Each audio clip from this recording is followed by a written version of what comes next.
খেয়ে গেলাম, রসমলাই এলাম।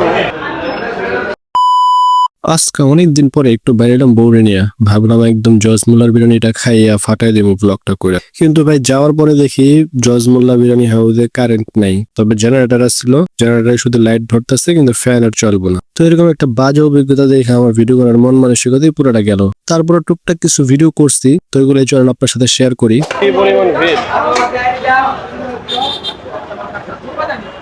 এই খাওয়ার কি পরিমাণ ভিড় ভিতরে, একের পর এক।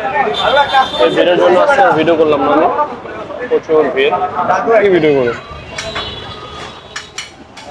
জজ মোল্লা বিরিয়ানি হাউসে চলে এলাম, জজ মোল্লা এলাম, থামো টামো, ভিতরে সাথে কারেন্ট নাই, আর ভিডিও আর কি করবো?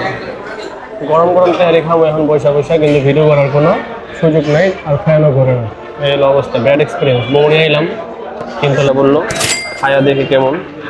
কারেন্ট নেই, একটা ঝামেলা। বিরিয়ানি তো খুবই মজা হইব, গরম গরম বিরিয়ানি, কিন্তু কারেন্টটা নেই, এই একটা ঝামেলা। গোস্তের টুকরা দেখা যাচ্ছে, সবই দেখা যাচ্ছে ভালো ভালো।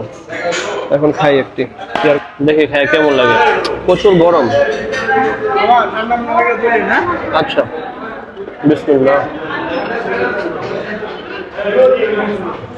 সেই মজা, গরম গরম একদম। এটা পুরো একদম র, খুবই মজা, একদম বিয়ে বাড়ির তেহারির মতো। কিন্তু কারেন্ট নেই, কারেন্ট থাকলে আরো ভালো হতো। ফ্যান ট্যান গরমের মধ্যে খাইতেছে।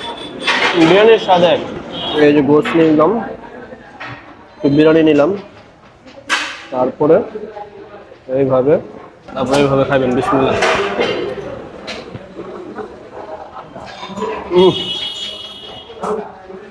সেই মজা, গরমে ঘামাই যাচ্ছে, একটা সমস্যা। তবে জজ মোল্লার পুরো একটা ভ্লগ টাইপের ভিডিও, ইনফরমেটিভ ভিডিও আসবে খুব শীঘ্রই আমার এই চ্যানেলে। তো এরকম আর ভিডিও দেখতে চাইলে অবশ্যই আমার চ্যানেলটিকে সাবস্ক্রাইব বা ফলো করে দেন, আর ভিডিওটিকে লাইক কমেন্ট শেয়ার করে দেন।